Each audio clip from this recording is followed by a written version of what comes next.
கிடைக்க ஆசை சீரியல்ல அடுத்து வர எபிசோட்ல என்ன மாதிரியான ட்விஸ்ட் எல்லாம் இருக்க போகுதுங்கிறத இந்த வீடியோவில் பார்க்கலாம். ஸ்ருதியோட அப்பாவும் அம்மாவும் வந்து பார்த்தீங்கன்னா ரவி கிட்ட பேசினா எதுவும் நடக்க போறது கிடையாது. அதனால நம்ம நீது கிட்டே டைரக்டா போயிட்டு ரவியை வந்து வேலைக்கு வச்சிருக்கிறதுனால தானே ரவி வந்து ஸ்ருதியோட ரெஸ்டாரண்ட்டுக்கு போக மாட்டேங்கிறாரு.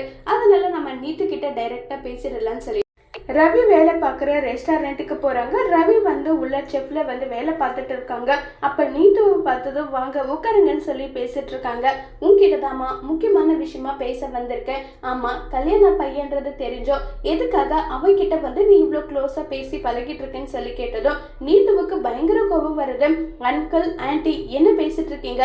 ரவி நானும் ரொம்பவே க்ளோஸ் ஃப்ரெண்டு, குட் சோல்மேட். அவர் வந்து என்கிட்ட வேலை பார்க்குறாரு.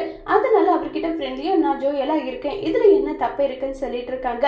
இங்க பாரு, என்னுடைய பொண்ணோட லைஃப் எனக்கு ரொம்பவே முக்கியம். என்னுடைய பொண்ணு ரெஸ்டாரண்ட் ஓபன் பண்ணியிருக்கா. அந்த ரெஸ்டாரண்ட்டுக்கு மாப்பிள்ளை போகணும்னா நீ வந்து இந்த ரெஸ்டாரண்ட்ல இருந்து அவரை நிறுத்தணும்னு சொல்லிட்டெல்லாம் பேசுறாங்க. அப்படி இல்லைன்னா நாங்க இப்படிதான் பேசுவோம், இன்னைக்கு நாங்க பேசுறோம், நாளைக்கு ஊர் உலகம் எல்லாம் பேசணும் நல்லா சொல்லி மிரட்டிட்டு இருக்காங்க. இது எல்லாம் ரவி கேட்டுட்டு என்ன நினைச்சிட்டு இப்படி பேசிட்டு இருக்கீங்க? இதுக்காக தான் நான் உங்க ரெஸ்டாரண்ட்டுக்கு வேலை பார்க்க வரவே மாட்டேன்னு சொன்னேன்.